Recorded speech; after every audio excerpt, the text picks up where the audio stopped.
Hi friends, ఈ మధ్య మనం తరచూ వింటున్న పదం క్వాంటమ్. నేషనల్ క్వాంటమ్ మిషన్ను భారత ప్రభుత్వం ప్రారంభించింది.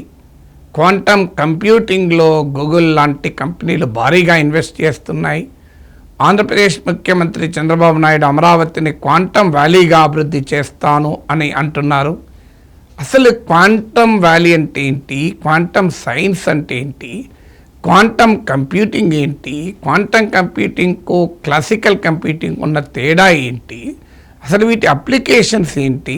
మన జీవితాలని క్వాంటమ్ సైన్స్ ఎలా మారుస్తుంది? ఎందుకంటే ఇంటర్నెట్ రెవల్యూషన్ తర్వాత వస్తున్న అతిపెద్ద మార్పు క్వాంటమ్ రెవల్యూషన్ అంటున్నారు. This is a very complex subject. ఇలాంటి సబ్జెక్ట్స్ పైన మాట్లాడాలి అంటే ఒక ప్రాబ్లం చాలా సందర్భాల్లో ఎదుర్కొంటాం. దీనిపైన సైంటిఫిక్ నాలెడ్జ్ ఉండి వైజ్ఞానిక దృక్పథం ఉన్న వారు ఉంటారు, కానీ వాళ్ళు పాపులర్గా కమ్యూనికేట్ చేయలేరు. పాపులర్గా కమ్యూనికేట్ నాలాంటి వారికి ఉండొచ్చు టాలెంట్, బట్ కానీ దాంట్లో ఉన్న సైంటిఫిక్ కాంప్లెక్సిటీస్ పైన సాధికారికమైన అథారిటేటివ్ అవగాహన ఉండకపోవచ్చు. అందువల్ల అటు సైంటిఫిక్ నాలెడ్జ్, ఇటు కమ్యూనికేటింగ్ కెపాసిటీ ఉన్న వారితో ఈ అంశం పైన మాట్లాడించాలి అని చాలా కాలంగా అనుకున్నాను. ఈరోజు మనకు వచ్చారు ప్రొఫెసర్ ఏ రామచంద్రయ్య గారు. నమస్తే రామచంద్రయ్య గారు. నమస్కారం గారు. రామచంద్రయ్య గారి గురించి కాస్తంత ఇంట్రొడక్షన్ ఇచ్చాక మీ తరఫున సార్తో మాట్లాడదాను. ప్రొఫెసర్ రామచంద్రయ్య గారు నాకు వ్యక్తిగతంగా 4 దశాబ్దాలుగా చాలా మంచి మిత్రుడు. కలిసి పాపులర్ సైన్స్ మూమెంట్లో పనిచేశాం. ప్రొఫెసర్ రామచంద్రయ్య గారు యూనివర్సిటీ ఆఫ్ హైదరాబాద్లో కెమిస్ట్రీ విభాగంలో డాక్టరేట్, ఆ తర్వాత national institute of technology NIT Warangal, భారతదేశంలోనే ఒక ప్రీమియర్ టెక్నాలజీ ఇన్స్టిట్యూషన్, అందులో ప్రొఫెసర్గా రిటైర్ అయ్యారు. అన్నిటికీ మించి ఫర్ డికేడ్స్, దశాబ్దాల పాటు క్వాంటమ్ సైన్స్ బోధించారు. ఇంజనీరింగ్, బీటెక్, ఎంటెక్, ఎంఎస్సి విద్యార్థులకు క్వాంటమ్ సైన్స్ బోధించినటువంటి టీచర్. ఇదే టీచర్, రీసెర్చర్, అదొక కోణం. కానీ సైన్స్ను ప్రజలకు చేరువ తేవాలి, సైన్స్ ఫర్ సెల్ఫ్ రిలయన్స్, స్వావలంబన కొరకు science, science for people's development, ప్రజల జీవితాలలో అభివృద్ధి సాధించేందుకు సైన్స్ కావాలి. సైన్స్ ఒకటే కాదు, శాస్త్రీయ దృక్పథం, మన రాజ్యాంగం చెప్పిన సైంటిఫిక్ టెంపర్ కావాలి అనే ఒక మహత్తర లక్ష్యాలతో ఏర్పడిన ప్రజా సైన్స్ ఉద్యమంలో ఇప్పటికీ పనిచేస్తున్నారు. జన విజ్ఞాన వేదిక వ్యవస్థాపక సభ్యులు, దానికి నాయకత్వం వహించారు. ఇప్పటికీ కూడా జన విజ్ఞాన వేదిక జేవీవీలో సైన్స్ కమ్యూనికేషన్ విభాగాన్ని చూస్తున్నారు. మీకు ఇంకా చాలామంది గుర్తుండే ఉంటుంది, ఈనాడులో హాయ్ బుజ్జి అని కాలం 3 దశాబ్దాల పైగా రాశారు. చెక్కుమికి స్టూడెంట్ పిల్లల కొరకు సైన్స్ పత్రిక, దానికి మోర్ దెన్ 3 డికేడ్స్, 3 దశాబ్దాలకు పైగా సంపాదకులుగా ఉన్నారు. ఇప్పటికీ రిటైర్ అయ్యాక కూడా అవిశ్రాంతంగా ప్రజలకు సైన్స్ను చేరవేయాలి, ప్రజలకు సైన్స్ ఫలితాలు అందాలి అని తపన పడుతూ కష్టపడుతున్నటువంటి professor, scientist and great science communicator professor Ramachandraiah గారితో మనం మాట్లాడదాం. రామచంద్రయ్య గారు, ఫస్ట్ లెట్స్ బిగిన్. ఎందుకంటే చంద్రబాబు నాయుడు అమరావతిని క్వాంటమ్ వ్యాలీ అంటున్నాడు. What is quantum valley? Quantum valley అంటే ఏంటి? ముందుగా మీ నమ్రతకు కొంచెం అభినందనలు అండి. ఎందుకంటే మీకు ఏమన్నారంటే క్వాంటమ్ మెకానిక్స్ గురించి కానీ ఈ సైన్స్ పట్ల కానీ నాకు పెద్ద అవగాహన లేదని మీరు చెప్పారు. కానీ నాకు తెలుసు మీ యొక్క గ్రాడ్యుయేషనే ఎలక్ట్రానిక్స్ యొక్క అనువర్తనమే ఇవాళ కంప్యూటర్ టెక్నాలజీ కానివ్వండి ఎంత నడుస్తుంది. కాబట్టి కొంచెం మీరు 2 నిమిషాలు చదివిస్తే మీరు మాకంటే కూడా బాగా చెప్పగలుగుతారు ఈ విషయాలను కూడా. అలాగే నన్ను ప్రేక్షకులకి పరిచయం చేసినందుకు కూడా మీకు కృతజ్ఞుడిని. ముందుగా మీరు అడిగిన ప్రశ్న ఈ క్వాంటమ్ వ్యాలీ గురించి అడిగారు. చంద్రబాబు నాయుడు గారు అమరావతిని డెవలప్ చేసేటువంటి ప్రక్రియలో భాగంగా ఆయన అంతకుముందు గతంలో కంబైన్డ్ ఆంధ్రప్రదేశ్లో కూడా హైదరాబాద్లో ముఖ్యంగా ఈ గచ్చిబౌలి ఏరియా అంతా కూడా ఇప్పుడు Information ఐటీ technology. డెవలప్ చేసింది ఆయన అని చెప్పేసి అంటుంటారు. కాబట్టి సాఫ్ట్వేర్ అంతా కూడా ఇక్కడే బాగా డెవలప్ అయింది. బెంగళూరుతో కూడా బాగా పోటీ పడి హైదరాబాద్లో ఈ రకమైనటువంటి ఒక సాఫ్ట్వేర్ ఇండస్ట్రీ డెవలప్ కావడానికి ఆద్యుడిగా ఆయన బాగా పేర్కొంటుంటారు.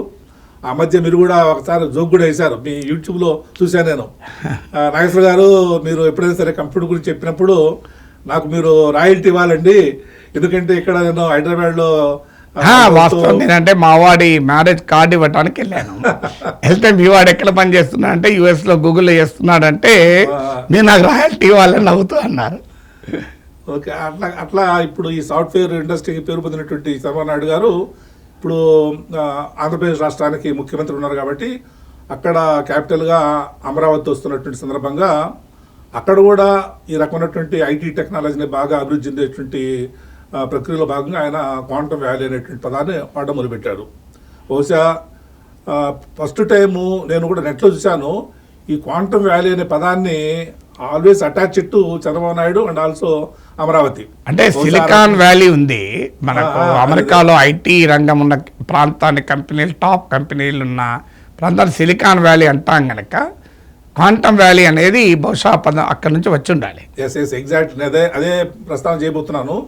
మామూలుగా సిలికాన్ వ్యాలీ అంటే most of the electronic industries, మనం వాడుతున్నటువంటి అన్ని హార్డ్వేరు పరికరాలన్నీ కూడా, ఒక స్టార్టింగ్ ఫ్రమ్ సెల్ ఫోన్ నుంచి పెద్ద పెద్ద సూపర్ కంప్యూటర్స్ వరకు కూడా ఏమి వాడతారు, ప్రత్యేకంగా అందులో చిప్స్, ఇంటిగ్రేటెడ్ చిప్స్ అంటారు, ఐసీస్ అంటారు.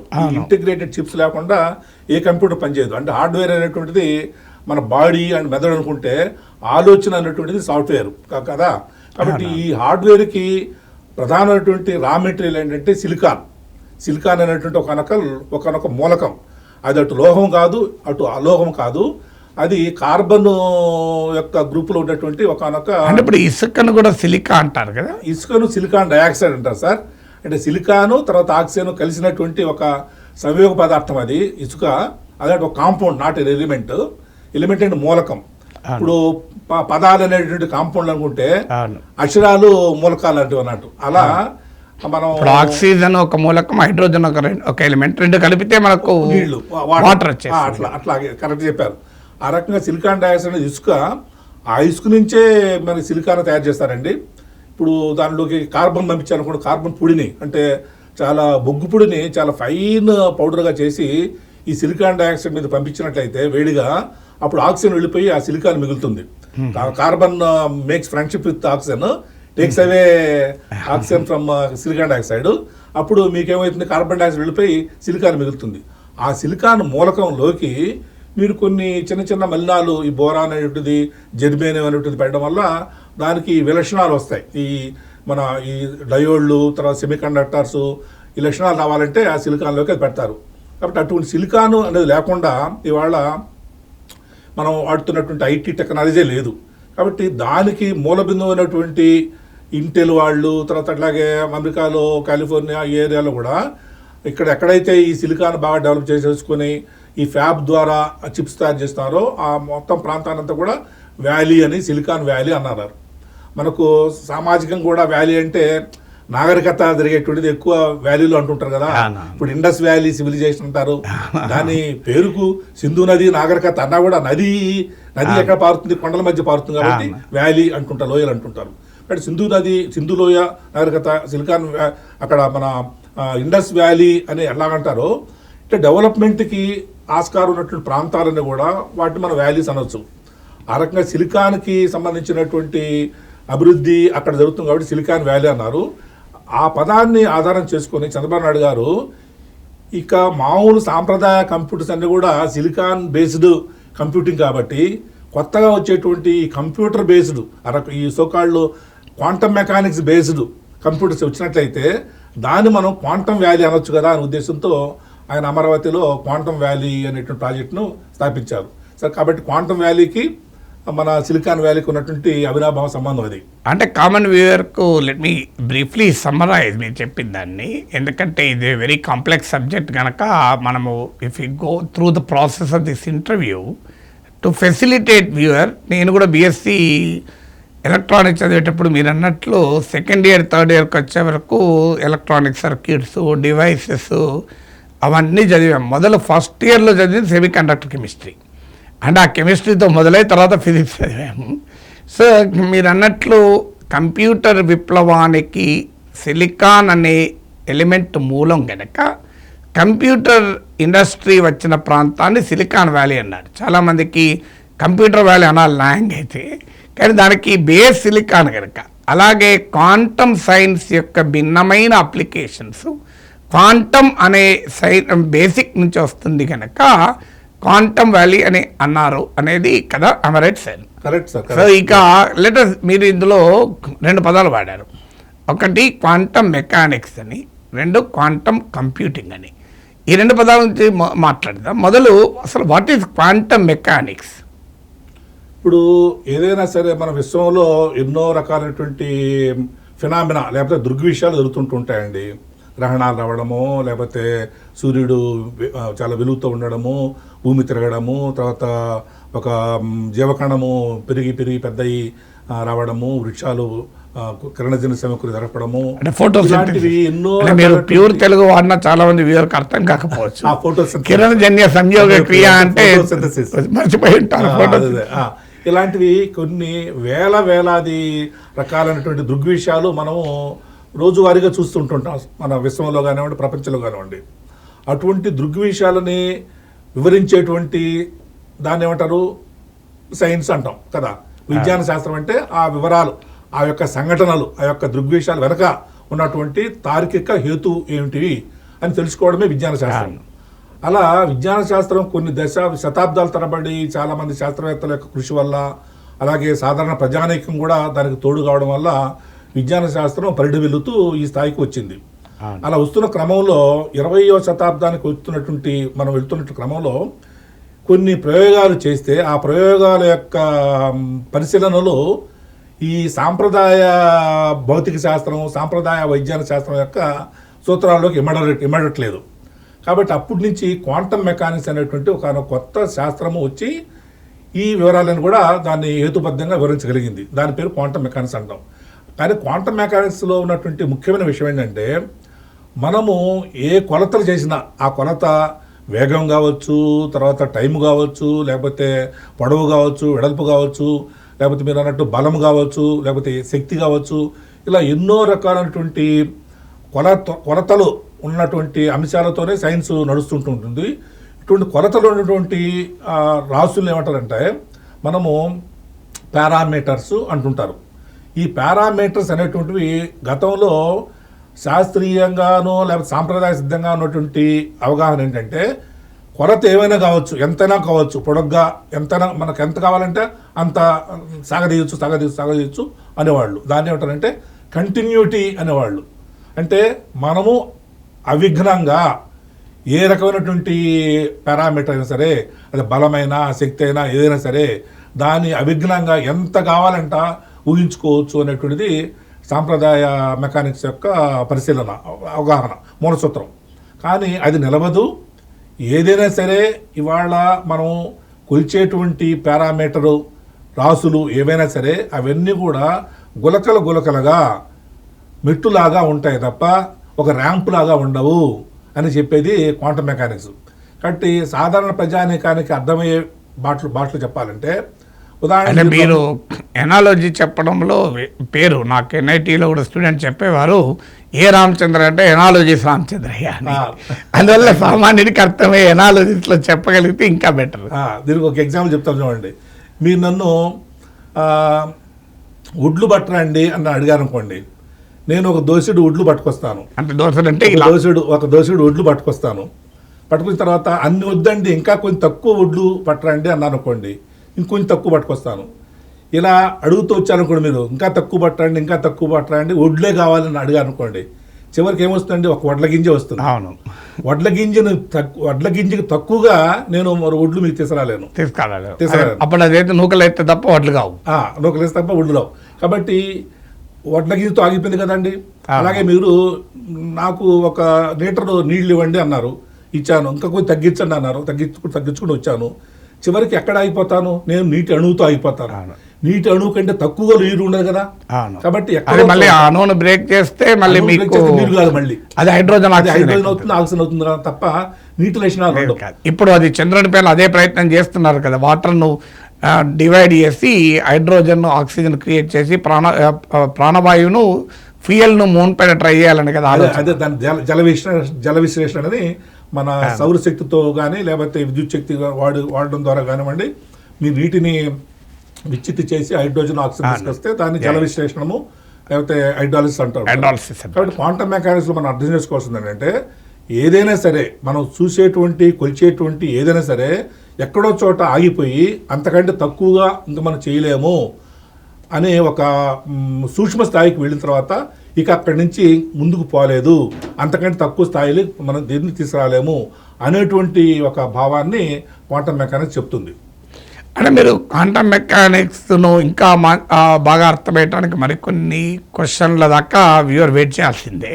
ఎందుకంటే మీరు చెప్పింది సైంటిఫిక్ ప్రిన్సిపల్. ఇప్పుడు మేము మెకానిక్స్ చిన్నప్పుడు ఇంటర్మీడియట్లో ఫిజిక్స్ చదివినప్పుడు kinematics, force equal to mass into acceleration ఇక్కడ నుంచి మొదలుపెట్టాం.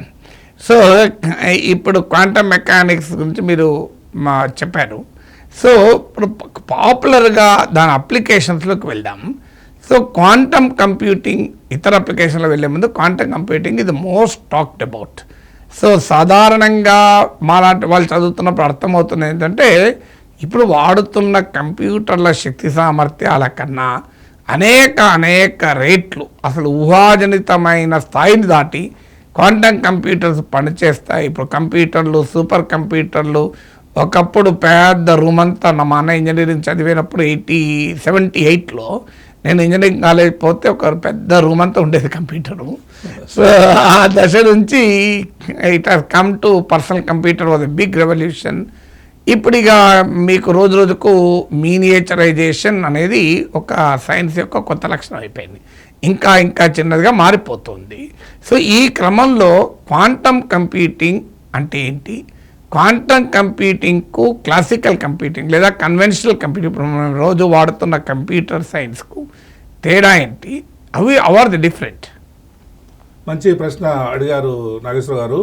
ఇప్పుడు ఇంతకుముందు మీకు క్వాంటమ్ మెకానిక్స్ అంటే కొన్ని ధర్మాలు అవిచ్ఛిన్నంగా కాకుండా ఎక్కడో చోట ఒక కనిష్ట స్థాయికి వెళ్ళిపోయి అక్కడికంటే ఇంకా తక్కువకి మనం మార్చలేము అనేటువంటి ఒక పరిస్థితి వస్తుంది అన్నప్పుడు ఆ పరిస్థితి అనేటువంటిది ఎన్నో రకాలుగా ఉండొచ్చు.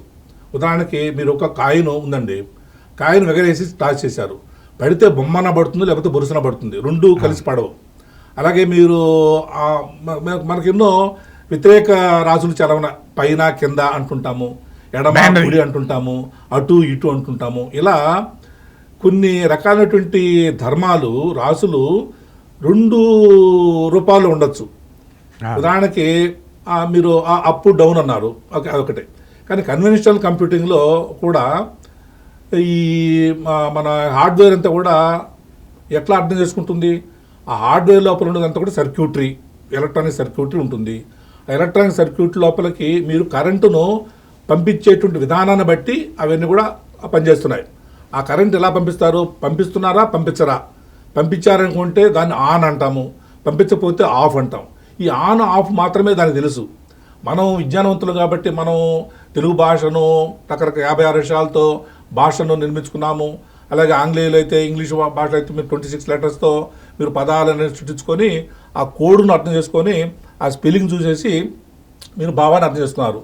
కానీ కన్వెన్షనల్ కంప్యూటర్స్ ఏం చేస్తాయి, దానికి భాష రాదు కాబట్టి మీరు నెంబర్స్ ద్వారా మాత్రమే చెప్పాలి. నెంబర్స్ మనం వాడే నెంబర్స్ ఏంటి, దశాంశ భాగాలు అంటే 10 అంకెలు ఉన్నటువంటి సంఖ్యా విధానాన్ని మనం వాడుతుంటుంటాం. 0 నుంచి 9 వరకు, 0, 1, 2, 3 నుంచి 9 వరకు మీరు చూస్తే 10 అయితే మళ్ళీ ఆటోమేటిక్గా మళ్ళీ 0, 1 10 అంకెలు ఉంటాయి. ఆ 10 అంకెలతోనే మీరు ఏ సంఖ్యనైనా సరే చూస్తుంటారు. ఏ సంఖ్య చూసినా ఆ 10 అంకెలు ఉంటాయి. మీరు ఇంగ్లీషు సాహిత్యంలో ఏ సాహిత్యాలు చూసినా ఆ 26 అక్షరాల్లో అటు ఇటుగా ఉంటుంది తప్ప ఇంకొకటి కాదు. కానీ కంప్యూటర్కి ఈ 10 అంకెల్ని గుర్తుపెట్టుకోవటువంటి సామర్థ్యం లేదు. ఎందుకంటే 10 రకాలుగా మనం ఈ కరెంటుని సర్క్యూట్ ద్వారా పంపించలేము. కాబట్టి ఆన్ అయ్యావా ఆఫ్ అయ్యావా అని మాకు తెలుసు. కాబట్టి దేని చేయాలి అని వాళ్ళు ఏం చేశారంటే అంటే రెండు బేస్డ్గా ఉన్నటువంటి టెక్నాలజీని వాడారండి మ్యాథమెటిక్స్లో. రెండు బేస్డ్గా ఉన్నటువంటి సిస్టమ్ ఏమంటారంటే బైనరీ సిస్టమ్ అంటారు. రెండు కాబట్టి ఆ రెండు ఏంటి 1, 0 మాత్రమే ఉంటాయి. మీరు ఏ సంఖ్యనైనా సరే ఈ 0తో 1తోనో చెప్పచ్చు. కాబట్టి ఈ రెండు బేస్డ్గా ఉన్నటువంటి 1, 0తో ఉన్నటువంటి సంఖ్యలని వాడేటువంటి టెక్నాలజీతోనే మన సాంప్రదాయ కన్వెన్షనల్ కంప్యూటర్స్ పనిచేస్తున్నాయండి. ఈ 0ని 1 ఏమంటారు? బిట్ అంటారు. అంటే బైనరీ డిజిట్. డిజిట్ అంటే మనం వేళ్ళు అనుకుంటాము, ఆ డిజిట్ నుంచే 10 వేళ్ళు ఉన్నాయి కాబట్టి మనకు ఈ దశాంశ డిజిట్, డెసిమల్ డిజిట్స్ అంటుంటారు. కానీ ఇక్కడ ఆధునిక కంప్యూటర్స్లో, సాంప్రదాయ కంప్యూటర్స్లో ఏం చేస్తారు? 0ను 1 వాడారు కాబట్టి డిజిట్స్. అందుకే డిజిటల్ టెక్నాలజీ, డిజిటల్ రెవల్యూషన్ అన్నారు. అంటే ఎందుకంటే ఆ 0తో 1తో ఉంటాయి మీరు ఏ కంప్యూటర్కి వెళ్ళినా కూడా. మరి ఎందుకని బిట్ వచ్చింది? బైనరీ అంటే రెండు బేస్డ్గా ఉన్నటువంటి సిస్టమ్తో వచ్చారు కాబట్టి బైనరీ డిజిట్లో బైనరీలోంచి బిఐని తర్వాత డిజిట్స్లో టిఎస్ని తీసుకొని కలిపారండి. మనం తెలుగులో సందులు ఎలా పదాల మధ్య సవర్ణ దీర్ఘ సంధి అని, గుణ సంధి అని, ఎణాది సంధి అని చెప్తుంటారు కదా, అలా కలపడం వల్ల ఈ బైనరీ డిజిట్స్ అలా బిట్స్ అయిందండి. ఈ బిట్స్లో మీకు 0 ఒక బిట్టు, తర్వాత 1 ఒక బిట్టు.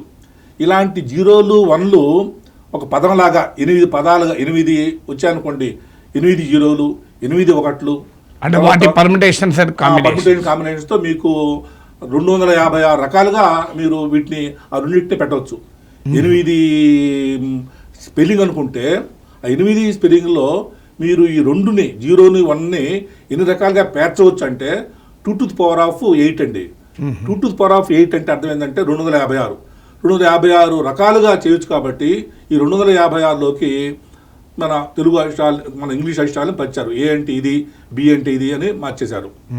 అలాగే చిహ్నాలు, ఈ మన సో-కాల్డ్ పంక్చుయేషన్ మార్క్స్, విరామ చిహ్నాలు అంటే ఈ రెండు నెంబర్లను 256 టైప్స్ ఆఫ్ కాంబినేషన్స్ చేయొచ్చు. అది 8 చేస్తే ఆ 8 కాంబినేషన్ ఏమంటారంటే బైట్ అంటాం. మనకు భాషలో పదం అంటే అర్థం ఏంటి? అక్షరాల యొక్క క్రోడీకరణని, అక్షరాల యొక్క పొందికన మన పదం అంటారు కదండి. ఇక్కడ 8 అనేది మాత్రం ఉంటుంది. ఇప్పుడు ఇంగ్లీష్లో 2 అక్షరాల పదం ఉండొచ్చు, 10 అక్షరాల పదం ఉండొచ్చు, 7 అక్షరాల పదం ఉండొచ్చు, 3 అక్షరాల పదం ఉండొచ్చు. కానీ కంప్యూటర్స్లో 8 అక్షరాల పదమే ఉంటుంది. ఆ 8 అక్షరాల్లో 0లు 1లే ఉంటాయి. అంతకన్నా పెద్ద పదం ఉంటాయి, అంతకంటే పెద్ద చేస్తున్నారు ఇప్పుడు ఈ మధ్య. 8 సరిపోవట్లేదు కాబట్టి కొత్తగా ఈ 256 కంటే ఇంకా ఎక్కువ అవసరాలు వచ్చాయి, రంగులు వచ్చాయి, శబ్దాలు వచ్చాయి. కాబట్టి ఏం చేశారంటే 16 కూడా వచ్చే విధంగా చేశారు. దాన్ని హెక్సాడెసిమల్ అంటారు. అలాగే అది సరిపోకపోతే 32 వచ్చింది. అందుకనే మనం కంప్యూటర్ కొనేటప్పుడు మీకు 32 బిట్ ఆపరేటింగ్ సిస్టమా లేదా 64 బిట్ ఆపరేటింగ్ సిస్టమా అంటుంటారు. అంటే 64 బిట్ అంటే అర్థం ఏంటంటే 64 స్థానాల్లో 0లు 1లు ఎన్ని విధాలుగా పెట్టొచ్చు అంటే 2 to the power of 64 అండి. 2 to the power of 8కే మీకు 256 వస్తే ఇంకొక 2 to the power of 8కి 256 into 256 వస్తుంది. అప్పటికి ఏమైంది? 8 into 8 16, 8 into 8 64 అయింది. కానీ మీరు అట్లా 64 రకాలుగా 0లని 1లని మీరు పెట్టగలిగితే ఎన్నో రకాలైనటువంటి అవకాశాలు వస్తాయి. ఎన్నో రకాల పనులు కంప్యూటర్ చేయగలిగినటువంటి విధానాలు, ఎన్నో రకాల భంగిమలు, అప్లికేషన్, ఎన్నో రకాలైనటువంటి సంకేతాలు మీరు కంప్యూటర్కి ఇవ్వగలుగుతారు. తద్వారా ఇవాళ 64 బిట్ కంప్యూటర్స్ పనిచేస్తున్నాయండి. ఇప్పుడు అక్కడ ఏం చేశారు? సర్క్యూట్లోకి పంపుతావా అంటే on on on on on అని 64 సార్లు మీరు ఆన్లో పెట్టారనుకోండి, అదొక మీనింగు. 64 సార్లు మీరు 1లో పెట్టారనుకోండి, అదొక మీనింగు. 63 సార్లు ఆన్ పెట్టి 64వది ఆఫ్ పెట్టారనుకోండి, అదొక మీనింగు. ఇలా ఎన్నో రకాలైన మీనింగ్స్ ద్వారా మన హార్డ్వేర్లోకి ఈ విద్యుత్ చిహ్నాలను పంపించినప్పుడు ఆ విద్యుత్ చిహ్నాలకు అనుగుణంగా కంప్యూటర్ పనిచేస్తాయి. కాబట్టి అది కన్వెన్షనల్ కంప్యూటింగ్ అండి. ఇప్పుడు క్వాంటమ్ కంప్యూటింగ్లో ఈ రకమైన పద్ధతి పాటించరు. పూర్తిగా డిఫరెంట్ అండి. దీని పేరు ఏంటంటే క్వాంటమ్ బిట్స్ని క్యూ బిట్స్ అంటారు. క్యూ స్మాల్ యూ మళ్ళీ బిట్ మామూలు బిట్టే క్వాంటమ్ బిట్స్. ఈ క్వాంటమ్ బిట్స్లో ఏంటి? ఇంతకుముందు నేను మీకు క్వాంటమ్ మెకానిక్స్ గురించి పరిచయం చేసినట్టుగానే ఒక అణువులో ఉన్నటువంటి కణాలు లేకపోతే పరమాణువులు, ఆ పరమాణు లోపల ఉన్నటువంటి ఇంకా చిన్న ప్రాథమిక కణాలు, ఇవన్నీ కూడా చివరికి ఒక స్థాయికి వస్తాయండి. ఆ స్థాయికి మించి తగ్గవు అవి. ఆ స్థాయిలు ఎట్లా ఉంటాయంటే 2 రకాలుగా ఉండొచ్చు. ఇంతకుముందు చెప్పినట్టు ఆన్ ఆఫ్, మీరు ఇంటర్మీడియట్లోనో లేకపోతే మీ డిగ్రీలోనో మీరు చదువుకుంటుంటారు. ఎలక్ట్రాన్కి అప్ స్పిన్ ఉంది, డౌన్ స్పిన్ అనేది ఉందని అంటుంటారు కదండి. అలా మీరు ఈ పరమాణు స్థాయికి వెళ్ళినప్పుడు 2 విధానాలు దానికి ఉండొచ్చండి. ఆ 2 విధానాల్లో ఒక విధం అప్ అనుకుందాం, దాని యొక్క రూపురేఖలు, దాని స్థితి అంటారండి, స్టేట్ అంటారు. దాని యొక్క స్థితిని అప్ అన్న పేరు పెట్టాలనుకుందాం. అదే పరమాణువు లేకపోతే అదే ప్రాథమిక కణము ఇంకొక స్థితిలో కూడా ఉండగలుగుతుంది. ఎలాగైతే నాయనము బరువు బొమ్మగా ఉంటుంది, బొరుసుగా ఉంటుందో, ఈ ప్రాథమిక కణాలు కూడా, పరమాణువులు కూడా పై స్థాయిలో ఉండొచ్చు, కింది స్థాయిలో ఉండొచ్చు. ఈ 2 స్థాయిలని మనము 1గా 0గా భావించామనుకోండి. అప్పుడేమైంది, ఈ 1 0లు బదులు మనము ఈ పార్టికల్ యొక్క భంగిమ, ఈ పార్టికల్ యొక్క విధానం, ఈ పార్టికల్ యొక్క స్థితి పైకుందా, ఆ పార్టికల్ స్థితి కిందికుందా, ఈ 2ని బట్టి మనం 0 1గా భావించవచ్చు. కాబట్టి మనము 0s 1s వాడకుండా ఈ పరమాణువుల మీద మన మీద ప్రభావం కలిగించి, అమ్మ పరమాణువు నువ్వు అప్పుగా ఉండు అని, ఇంకో పరమాణువును నువ్వు డౌన్గా ఉండు అని మీరు పరమాణువుల యొక్క స్థితిని అప్పుగానో డౌన్గానో, అటుగానో ఇటుగానో, ముఖమో లేకపోతే వీపో చూపించే విధంగా ఇటుగానో అటుగానో ఆ 2 వాటికి వీలుంది కాబట్టి పెట్టగలిగితే ఆ పరమాణువులే మీకు కంప్యూటర్ యొక్క చిహ్నాలు, సంకేతాలు అవుతాయి. సిరీస్ ఆఫ్ ఈ స్టేట్స్ని మీరు పంపించగలిగితే కంప్యూటర్లోకి. అంటే నెంబర్స్ లాగా వాళ్ళకు కంప్యూటర్కి ఇన్స్ట్రక్షన్ ఇవ్వకుండా దాని మెటీరియల్ యొక్క సిచ్యువేషన్ ద్వారా ఇవ్వడం. ఏ మెటీరియల్ అంటే అది పరమాణు ఆటమిక్ స్టేజ్లో. ఎందుకంటే క్వాంటమ్ మెకానిక్స్ ఫాలో అయ్యేవాళ్ళు ఎవరా అంటే మామూలు రోజువారీ చూసేటువంటి బ్లేడ్లు, కత్తులు, కటార్లు, బ్రాడ్లు, రప్పలు కాదు. అవి కేవలం పరమాణు స్థాయిలో ఉంటేనే ఆ క్వాంటమ్ మెకానికల్ ఇష్యూస్ ఆధారపడతాయి. కాబట్టి పరమాణు స్థాయిలోకి వెళ్ళారు కాబట్టి మీరు చాలా చాలా తక్కువ మినియేచర్ సైజులోకి, మీరు ఇంతకుముందు మినియేచరైజేషన్ అన్నారు, మీరు మెయిన్ ఫ్రేమ్ కంప్యూటర్ మా రూమ్ అంతా ఆకుపై చేసి ఉండేది అని. అప్పటి నుంచి ఇవాళ సెల్ ఫోన్లో కూడా మనకు అప్పుడు మెయిన్ ఫ్రేమ్ కంప్యూటర్ ఎంతైతే చేసేదో అంతకంటే కొన్ని వేల రెట్లు ఇవాళ మన జేబులో ఉన్నటువంటి సెల్ ఫోన్లు చేస్తున్నాయి. అంటే మినియేచరైజేషన్ చెప్పాలంటే మన మొబైల్ ఫోన్లో కంప్యూటరే. Mobile phone is a great computer, smart computer కదా లెక్క అది. దాన్ని మినియేచరైజేషన్, సూక్ష్మీకరణ మీరు చేశారు. అలా సూక్ష్మీకరణ చేయడానికి ఆస్కారం ఉంది కాబట్టి క్వాంటమ్ కంప్యూటర్కి మరింత అనువర్తనాలు ఉన్నాయి. ఎందుకంటే అవి పరమాణు స్థాయి. మీకు ఒక ఎగ్జాంపుల్ చెప్తానండి. మనం ఒక నీటి బొట్టు తీసుకుందాం. ఒక నీటి బొట్టు మనం చేతిలో పట్టుకొని ఒక నీటి బిందువుని మనం వదిలేమనుకోండి, ఆ నీటి బిందువు లోపలనే ఎన్ని నీళ్లు పరమాణువులు ఉన్నాయో, ఎన్ని నీటి అణువులు ఉన్నాయో లెక్క పెడదాం. ఒక నీటి బిందు మనం చుక్కలో ట్యాప్ సరిగ్గా ఓపెన్ చేయలేదనుకోండి, క్లోజ్ చేయలేదనుకోండి, చుక్కలు పడుతుంటాయండి. ఆ చుక్కలో ఉన్నటువంటి ఆ నీటిలో ఎన్ని అణువులు ఉన్నాయంటే మన ప్రపంచంలో 800 కోట్ల మంది ప్రజలు ఉన్నారండి. ఈ 800 కోట్ల మంది ప్రజలకి ఈ నీటి బొట్టులో ఉన్నటువంటి నీటి అణువుల్ని సమానంగా పంచితే, మీకు, నాకు, మన గంగాధర్ గారికి, ఇలా అందరికి పంచితే, ప్రపంచంలో ఉన్న అందరికీ, చిన్న పెద్ద ఆడ మగ అందరికి పంచినట్టయితే ఒక్కొక్కరికి దాదాపు 5 లక్షల అణువులు వస్తాయండి. ఒక అణువే, ఒక నీటి అణువే, ఒక బొట్టులోది. మళ్ళీ ఆ నీటి అణువులో మళ్ళీ ఏమన్నాయి, 3 పరమాణువులు ఉన్నాయి. ఈచ్ పరమాణు లోపల మళ్ళీ 61 ప్రాథమిక కణాలు ఉన్నాయండి. అంటే మీరు అంత తక్కువ స్థాయిలో కూడా పదార్థాన్ని సూక్ష్మీకరించేటువంటి అవకాశం ఉంది. కాబట్టి అటువంటి పదార్థాలని మీరు కంప్యూటర్ హార్డ్వేర్లో పెట్టగలిగితే ఆ పదార్థాలకి క్వాంటమ్ మెకానికల్ లక్షణాలు ఉన్నాయి. కాబట్టి ఆ క్వాంటమ్ లక్షణాలు కూడా నేను చెప్పాను మీకు. రెండే ధర్మాలు ఉంటాయి వాటికి. నువ్వు పైన ఉన్నావమ్మా, కింద ఉన్నావా, ఫస్ట్ ఫ్లోర్లో ఉన్నావా, గ్రౌండ్ ఫ్లోర్లో ఉన్నావా, నాకు వేరే ఫ్లోర్ రావు. కాబట్టి ఫస్ట్ ఫ్లోర్లో ఉంటే 1 అనుకో, గ్రౌండ్ ఫ్లోర్లో ఉంటే 0 అనుకో. మరి ఎవరు మారుస్తారు దీన్ని ఫస్ట్ ఫ్లోర్కో లేకపోతే గ్రౌండ్ ఫ్లోర్కో అంటే మనం కొన్ని లేజరు కిరణాలని పంపించేసి దాన్ని అవసరమైతే ఫస్ట్ ఫ్లోర్లో ఉండొచ్చు, లేకపోతే అవసరమైతే గ్రౌండ్ ఫ్లోర్లో పెట్టుకోవచ్చు.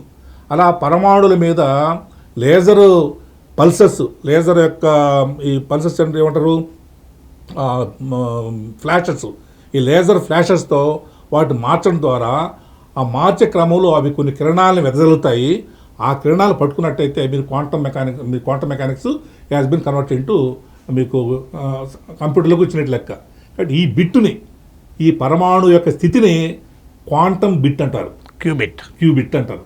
ఈ క్యూబిట్ బేస్ మీద పనిచేసేటువంటి విధానం కాబట్టి క్వాంటమ్ కంప్యూటింగ్ అన్నారండి.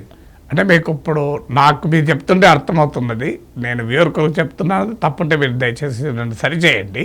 అంటే ఇప్పుడు నాకు దాహం వేస్తుంది, నాకు మంచినీళ్ళు ఇవ్వండి అని ఇంత పెద్ద సెంటెన్స్లో నేను చెప్పాలి. దానికన్నా ఇలా అన్నాను అనుకోండి, దాంట్లో నాకు దాహం వేస్తుంది, మంచినీళ్ళు కావాలి, నేను తాగుతానన్న 3 సెంటెన్స్లు అయిపోయినాయి. అంటే ఒక్క సైన్తో 3 సెంటెన్స్లు. ఇదే చైన్ని ఇలా అనక ఇలా అన్నాను అనుకోండి, నమస్తే, మీరు రావడం మాకు చాలా సంతోషం, నీకు శుభాకాంక్షలు, ఇన్ని 100 మీనింగ్లు వచ్చాయి. నేను ఇలా అన్నాను అనుకోండి, సావగొడుతున్నారు నన్ను నాగేశ్వర్ సార్ క్వశ్చన్లు అడిగి అని మీరు అన్నట్లు వస్తుంది. నేను ఇలా అన్నాను అనుకోండి, అదొక రకమైన మీనింగ్ వస్తుంది. ఇట్లా అన్నాను అనుకోండి, నాకు గర్వం అనే మీనింగ్ వస్తుంది. నేను గర్వపడుతున్నాను నాకున్న తెలివితేటలకని. అంటే ఒక చేతిని నేను రకరకాల రూపాల్లో తిప్పడం ద్వారా వందలాది పదాలతో కూడిన పదుల కొద్ది వాక్యాల్లో చెప్పే సందేశాన్ని ఇస్తున్నాను. కరెక్ట్. ఇప్పుడు మనం మనుషులు కాబట్టి మీరు 64 కళలతో ఎన్నో రకాల భంగిమలు మీరు ప్రదర్శించవచ్చు. కానీ క్వాంటమ్ మెకానిక్స్ ను ఫాలో అయ్యేటువంటి సబాటామిక్ పార్టికల్స్ అంటే పరమాణు, వాటికి 2 తెలుసు. అదే ఆ 2 తెలుసు కాబట్టి ఆ రెండిట్లో ఏది ఏ భంగిమ మీరు ఇలా అంటున్నారా లేకపోతే ఇలా అంటున్నారా, ఈ 2 భంగిమలో ఏదో ఒక భంగిమ చెప్పింది అనుకుందాం. అప్పుడు అది మనకు డిజిటల్ టెక్నాలజీ వచ్చినట్టు లెక్క. అంటే నాకు మీరు అంటే నేను ఈ చేయితో ఇన్ని రకాలు చేస్తున్నాను, కానీ 2 చేసినప్పుడు నాకు ఒక్క చేయి కాకుండా లక్షల చేతులు ఉంటాయి. ఒక రకంగా చెప్పాలంటే ఈ నా ఒక్క చేయి ఉంటేనే నేను 2 చేయగలిగితే నాకు ఎన్నటన్ని లిమిట్లెస్ చేతులు ఉన్నాయనుకోండి, నేను లిమిట్లెస్ భంగిమల్లో చూపెట్టగలను కదా. కాబట్టి మనకు ఎన్నో రకాల పరమాణులు ఉన్నాయి, కొన్ని వేల సబాటమిక్ పార్టికల్స్ ఉన్నాయి ఉన్నట్టయితే వాటిని మనం అనుగుణంగా వాటి యొక్క స్టేట్స్ని, వాటి యొక్క స్థితిని, వాటి యొక్క భంగిమల్ని మనం మార్చడం ద్వారా మాకు పరోక్షంగా మనం బయట నుంచి కొన్ని కిరణాలు పల్సెస్ పంపించడం ద్వారా వాటి భంగిమలు మనం మార్చగలిగితే చాలా చాలా స్పీడ్గా, ఎందుకంటే ఇంతకుముందు చెప్పినట్టుగానే పరమాణువుల యొక్క స్థాయి చాలా చాలా చిన్నది. అటువంటి చిన్న స్థాయి అంశాలని మనం హార్డ్వేర్లో పెట్టగలుగుతాం కాబట్టి మినియేచరైజేషన్ జరుగుతుంది. అలాగే ఈ పరమాణు పైకి కిందికి ఎంత తీవ్ర స్థాయిలో తక్కువ టైంలో వెళ్తాయంటే, మీకు ఒక ఎగ్జాంపుల్ చెప్తాను. లాస్ట్ ఇయర్ కూడా మీరు 2024 యొక్క నోబెల్ బహుమతుల గురించి చేశారు. 2023లో ఫిజిక్స్లో ఒక నోబెల్ బహుమతి ఇచ్చారండి. దాని పేరు ఏంటంటే అట్టో సెకండ్ టెక్నాలజీ అని అంటారు. అంటే ఒక సెకండ్ని మీరు కొన్ని కోటి 10,000 కోట్ల ముక్కలు చేస్తే ఎంతైతే కాల గడియ వస్తుందో దాని పేరు అట్టో సెకండ్. ఒక సంవత్సరాన్ని 365 భాగాలు చేస్తే రోజు వస్తుంది కదండి, రోజుని 24 భాగాలు చేస్తే గంట వస్తుంది కదండి, గంటను 60 భాగాలు చేస్తే మీకు నిమిషం వచ్చింది కదండి. అలా మీరు సెకండ్నే ఒకటి పక్కన 18 సున్నాలు పెడితే ఎంతైతే సంఖ్య వస్తుందో అన్ని ముక్కలు చేస్తే ఒక్కొక్క ముక్క యొక్క విస్తృతి, ఆ కాలం యొక్క గడియ, ఆ కాలం యొక్క విస్తారం ఎంత అంటే ఆటో సెకండ్ అంటారు. ఈ ఆటో సెకండ్లో కూడా కాంతిని పల్సెస్గా టక్ టక్ టక్ టక్ టక్ టక్ అని పంపించవచ్చు.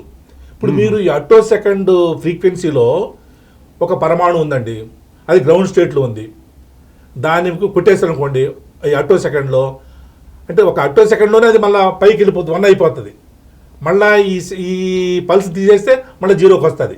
దానివల్ల కంప్యూటర్ స్పీడ్ భయంకరంగా ఇప్పుడు మీరు మెగాబైట్, మీరు గగాబైట్స్ పర్ సెకండ్, ఏమయ్యా మీరు ఇంటర్నెట్ రూటర్ ఉంది ఎంత 100 Mbps అంటుంటారు, తర్వాత GBps అంటారు, గగాబైట్ అంటుంటారు. గగాబైట్ మీరు గగా కంటే పైన టెరా 10^12. అంటే ఒకటి పక్కన మీరు 12 సున్నాలు పెడితే ఎంతైతే నెంబర్ వస్తుందో అది టెరా. 1 TB అంటారు చూడండి, మన హార్డ్వేర్ కెపాసిటీ అంటే 1 TB హార్డ్ డిస్క్. ఇంకా వేరిట్లు పెరిగితే దాన్ని పెటా అంటాం, పెటాబైట్. ఒకటి పక్కన 15 సున్నాలు పెడితే, ఇప్పుడు ఇక్కడేమైంది, ఒకటి పక్కన 18 సున్నాలు పెడితే వచ్చింది, దాన్ని ఆక్సో అంటారు. ఆక్సా లెవెల్లో అంటే ఒక సెకండ్ లోపలనే ఒకటి పక్కన 18 సున్నాలు పెడితే ఎంతైతే ఉందో అన్ని ఆపరేషన్లు, అన్ని అరిథమెటిక్ ఆపరేషన్స్ చేయొచ్చు మిషన్ క్వాంటమ్ మెకానిక్స్లోకి వెళ్ళినట్టయితే. ఎందుకని ఈ క్వాంటమ్ మెకానిక్స్ ఫాలో అయ్యేవాళ్ళు ఎవరంటే ఆటమ్స్. ఎవరైనా ఈ అట్టో సెకండ్ ఇచ్చేదంటే, అట్టో సెకండ్ రావాలంటే ఎవరి మీదికి మనం ఎవరిని వాడుకోవాలి, అటో సెకండ్ రావాలంటే మళ్ళీ ఆటమ్స్ గురించి క్వాంటం మెకానిక్స్ చెబుతుంది. నీకు రెండే ధర్మాలమ్మా, పైన ఉంటావా కింద ఉంటావా, అట్లుంటావా ఇట్లుంటావా అటుంటావా, కుడి పక్కన ఉంటావా ఎడం పక్కన ఉంటావా, సవ్య దిశలో తిరుగుతావా లేకపోతే అపసవ్య దిశ తిరుగుతావా, ఈ 2 లక్షణాలు ఉన్నాయి. ఆ 2 లక్షణాల యొక్క మేళవింపును సూపర్ పొజిషన్ అంటారండి. ఇవన్నీ పదాలు కొంచెం లోతైన పదాలు. ఈ సూపర్ పొజిషన్ అంటే 2 ఉండే అవకాశం ఉంది. కానీ ఆ 2 ఉండే అవకాశాన్ని మనం లేజర్ పంపించడం ద్వారా ఏదో ఒక స్థాయిని మనం పెంచవచ్చు, మార్చుకోవచ్చు. వాస్తవంగా మీరు ఇది చాలా సైన్స్ ఎందుకు ఇంత కాంప్లెక్స్గా ప్రజలకు అయింది అంటే దాన్ని చెప్పేటప్పుడు సింపుల్గా చెప్పలేకపోవడం. నాకు ఇప్పటికి గుర్తు, నా కూతురుకు నేను మ్యాథమెటిక్స్ చాలా చిన్నప్పుడు చెప్తుంటే 2 into 3 ఎంత బిడ్డ అన్నాను. 6 అన్నది. 6 ఎందుకు తల్లి, 5 ఎందుకు కాకూడదు, 7 ఎందుకు కాకూడదు అని అడిగాను. అడుగుతుంది ఉండి ఇదన్నా టీవీ డిస్కషన్ అనుకున్నాను అన్నది. ఇది ఎందుకు కాదు అది ఎందుకు కాదు అంటున్నా. 2 into 3 6, 5 ఎందుకు అవుతుంది, 7 ఎందుకు అవుతుంది అన్నది. అప్పుడు నేను ఏం చేశాను అంటే, ఆయన నేను చేసిన తప్పు ఒప్పు మీరే చెప్పాలి. 2 షర్ట్లు తెచ్చాను, ఒకటి బ్లూ షర్ట్ ఒకటి వైట్ షర్ట్. 3 పాయింట్లు తెచ్చాను, బ్లాక్ గ్రీన్ అండ్ పింక్. తెచ్చి తల్లి ఈరోజు బయటికి వెళ్ళటానికి డ్రెస్ నువ్వే ఇవ్వాలి, అయితే అది నాకు నచ్చాలి అన్నాను. అప్పుడు అది white shirt black pant, white shirt grey pant, white shirt pink pant, ఇట్లా 6 రకాల కాంబినేషన్లు తెచ్చింది. ఇంకా కావాలి అన్న, ఇంకెట్లా కావాలన్నా అన్ని తెచ్చిన కదా అన్నది. అందుకే 2 into 3 6 అయింది బిడ్డ. 5 7 ఎందుకు కాలేదంటే, నీకు 2ని 3తో నువ్వు గుణకారం మల్టిప్లై చేస్తే you got only 6 types of combinations అని చెప్తే, నాన్న రేపు మ్యాథ్స్ నువ్వే చెప్పొచ్చు కదా మా క్లాస్లో అన్నది. అవి రైట్ సార్, మల్టిప్లికేషన్కి బేసిస్ ఇది. సో అందువల్ల మనకు ఆ బేసిక్ చెప్పకపోవడం వల్ల సైన్స్ ఇంత కాంప్లెక్స్ అయింది. అందుకే మీలాంటి వాళ్ళని పిలిపించి మేము మాట్లాడించాల్సిన అవసరం వస్తుంది. సో నాకు ఇప్పుడు మీరు సైన్స్ చెప్పారు. క్వాంటమ్ కంప్యూటింగ్కు అసలు మనము క్వాంటమ్ బేసిక్ సైన్స్ నుంచి అప్లికేషన్ సైన్స్ కూడా చెప్పారు. క్వాంటమ్ మెకానిక్స్కు ఎక్స్ప్లెయిన్ చేయడం ద్వారా బేసిక్ సైన్స్ చెప్పారు. క్వాంటమ్ అప్లికేషన్, క్వాంటమ్ కంప్యూటింగ్ వెనకాలన్న సైన్స్, ఆర్డినరీ కన్వెన్షనల్ కంప్యూటింగ్ వెనకాలన్న సైన్స్ అంటే బిట్లు క్యూబిట్లు ఇవి చెప్పడం ద్వారా యు మాకు దాని వెనకాలన్న సైన్స్ చెప్పారు. Let me come to the applications. సామాన్యుడి భాషలో చెప్పాలి అంటే, నేను కంప్యూటర్తో పనిచేస్తున్నాను. ఇప్పుడు ఈ కంప్యూటర్తో పనిచేసిన దానికి క్వాంటమ్ కంప్యూటింగ్లో పనిచేసే దానికి ఏంటి తేడా? ఇంతకుముందు మనం చెప్పుకున్నట్టుగానే సాంప్రదాయ కన్వెన్షనల్ కంప్యూటర్స్ అన్ని కూడా ఈ కరెంటు పంపించేటువంటి సిగ్నల్స్ మీద, అంటే నువ్వు కరెంటును ఆఫ్ చేసావా కరెంటును ఆన్ చేసావా అనేటువంటి ఈ 2 విధానాల ద్వారా 0 and 1 అనేటువంటి భాషలోకి మార్చడం ద్వారా పనిచేస్తున్నాయి. క్వాంటమ్ కంప్యూటింగ్లో మీరు చాలా చాలా చిన్న సూక్ష్మంగా ఉన్నటువంటి పదార్థ యొక్క రూపాలైనటువంటి పరమాణువులు లేదా అయాన్లు లేదా ప్రాథమిక కణాలైనటువంటి ఎలక్ట్రాన్లు ప్రోటాన్లు వాటిని వాడతారు. కాబట్టి వాటికి ఉన్నటువంటి రెండు స్థితుల్ని మనకు అనుగుణంగా మార్చడం ద్వారా మనం ఈ బైనరీ సిస్టమ్ తీసుకున్నాం. కాబట్టి క్వాంటమ్ మెకానిక్స్ మీద ఆధారపడేటువంటి క్వాంటమ్ కంప్యూటింగ్కి, సాంప్రదాయంగా ఆన్ అండ్ ఆఫ్ కరెంటు మీద ఆధారపడేటువంటి సర్క్యూట్ మీద ఆధారపడేటువంటి సాంప్రదాయ కన్వెన్షనల్ కంప్యూటర్స్కి ఆ తేడా ఉందండి. అంటే స్పీడ్ ఎక్కువగా ఉంటుంది, అప్లికేషన్స్ కూడా అన్యూజువల్గా పెరుగుతాయి చాలా. ఇంతకుముందు మనం పరమాణు స్థాయిలోకి వెళ్ళాం కాబట్టి, అయాన్ స్థాయిలోకి వెళ్ళాం కాబట్టి, ఇంతకుముందు నేను చెప్పిన నీటి ఎగ్జాంపుల్ తీసుకున్నట్టయితే చాలా చాలా సూక్ష్మ స్థాయిలోకి పదార్థంగా వెళ్ళడమే కాకుండా కాలానుగుణంగా కూడా మీరు చాలా చాలా వేగవంతంగా చేయొచ్చు. అంటే సామాన్య భాషలో చెప్పాలంటే, ఇప్పుడు మనకు ఒకప్పుడు క్యాలిక్యులేటర్స్ ఇది ఆల్సో ఒక రకమైన కంప్యూటరే. క్యాలిక్యులేటర్ ద్వారా కంప్యూటర్లు వచ్చాయి. ఇప్పుడు ఇప్పటి కంప్యూటర్ల కన్నా 100,000 లక్షల రేట్ల యాక్టివిటీస్ చేస్తుంది. దాన్ని మరింత వేగంగా చేస్తుంది, మరింత ఎఫిషియెంట్గా చేస్తుంది అని చెప్పచ్చు కదా. కరెక్ట్గా. సో ఇక మనము let us get into other areas. ఈ quantum science only quantum computing అయినా ఇంకా ఏ రంగాలలో క్వాంటమ్ సైన్స్ అప్లికేషన్స్ ఉంటుంది? ఓన్లీ కంప్యూటర్లోనే ఉంటుందా, టెక్నాలజీలో ఉంటుందా అప్లికేషన్స్, ఇంక ఇతరత్ర కూడా ఉంటుందా? ఒకసారి మనం వేగాన్ని, కంప్యూటర్ పనిచేసేటువంటి వేగాన్ని బాగా పెంచినప్పుడు, అలాగే కంప్యూటర్ యొక్క స్థానాన్ని అంటే ఆక్యుపై చేసేటువంటి స్థానాన్ని అంటే ది ప్లేస్ ఇట్ ఆక్యుపైస్ ఎంత స్థానాన్ని ఆక్రమించుకుంది అనేటువంటి వాల్యూమ్ను చూస్తే మినియేచరైజేషన్ ఈ రెండు కూడా ఇవాళ క్వాంటమ్ కంప్యూటింగ్లో వీలుందండి. కాబట్టి సాంప్రదాయ కంప్యూటర్లో ఒక స్థాయికి మించి పోలేం మనం. ఎందుకంటే మీరు అక్కడ వాడేది సిలికాన్ వేఫర్ వాడతాము. తర్వాత అక్కడ మీరు సెమీ కండక్టర్స్ వాడతారు. ఇంకా ఎక్కువ వేగాన్ని దాన్ని పెంచడానికి ఆస్కారం లేదు. కానీ మనం ఎన్నో రకాలైనటువంటి అవసరాలు, ఇప్పుడు మీరు వాతావరణ పరిశోధన చేయాలి. వాతావరణంలో మార్పులు అనేటువంటివి మన గాలిలో ఉన్నటువంటి అణువులు, తర్వాత ఈ లైట్నింగ్స్, మెరుపులు, ఉరుములు రావడం ద్వారా పదార్థాల్లో మార్పులు అనేటువంటిది చాలా చాలా వేగంగా జరుగుతాయి. ఆ వేగాల్ని సాధారణ కన్వెన్షనల్ కంప్యూటర్స్ పసిగట్టలేవు అంత వేగాన్ని. మరి అటువంటిప్పుడు మెటీరియాలజీకి అంటే ముఖ్యంగా వాతావరణ పరిశోధనకి సాధారణ కన్వెన్షనల్ కంప్యూటర్స్ ఒక స్థాయిని మించి అవి డేటాను ఇవ్వలేవు. కానీ ఈ క్వాంటమ్ కంప్యూటింగ్ మీరు వాడినట్లయితే ఇవి పనిచేసే విధానము చాలా చాలా త్వరితంగా వేగవంతంగా ఉంటుంది. కాబట్టి ఏ రకమైనటువంటి చిన్న పరిణామం మన వాతావరణం జరిగిన కిలుక్కని ఆగిపోయిందండి. కనిపించకుండా మాయమైపోయింది. అది క్లాసికల్ సిస్టమ్స్ పట్టుకోలేవని. ఒకటే జరిగిందండి, అలా మెరిసి ఆగిపోయిందండి, అలా ఒక మెరుపులాగా మెరిసి ఆగిపోయిందండి అంటే అది కనుక్కునే లోపలే అసలు వెళ్ళిపోయి ఉంటుంది. కానీ క్వాంటమ్ కంప్యూటింగ్లో మీరు అది పట్టుకోవచ్చు. అలాగే మనకు ఇప్పుడు ఇవాళ రేపు మీరు లాస్ట్ ఇయర్ కూడా నన్ను ఇంటర్వ్యూ చేశారు. ఈ డ్రగ్ డిస్కవరీ ఉంది. కొత్త ఔషధాలను కనుక్కోవాలంటే అణువుల మధ్య మార్పు జరపాలి. ఈ అణువులు కదిలేటువంటి విధానం ఎంత ఉంటుందంటే అవన్నీ కూడా ఇంతకుముందు నేను చెప్పినట్టుగానే పెటా హెడ్జెస్ అంటే ఒక సెకండ్లోనే ఒకటి పక్కన 18 సున్నాలు పెడితే ఎంత వస్తుందో అన్నిసార్లు అవి ఆసిలేట్ అవుతుంటాయి. ఆ మార్పులను మనం పసిగట్టుకొని అటు ఇటుగా పరమాణువులు మారిస్తేనే మనకు కావాల్సిన అణువులు వచ్చే అవకాశం ఉంది. అలా కొత్త ఔషధాలు కనుక్కోవాలంటే కూడా వేగవంతంగా పనిచేసేటువంటి కంప్యూటర్ అవసరం. అంటే సిమ్యులేషన్ అనేది అనూహ్యంగా పెరుగుతుంది. కాబట్టి ఇట్లా దాన్ని డ్రగ్ డిస్కవరీ అంటారు. అంటే ఔషధాల యొక్క ఆవిష్కరణ చేయాలంటే ఇది.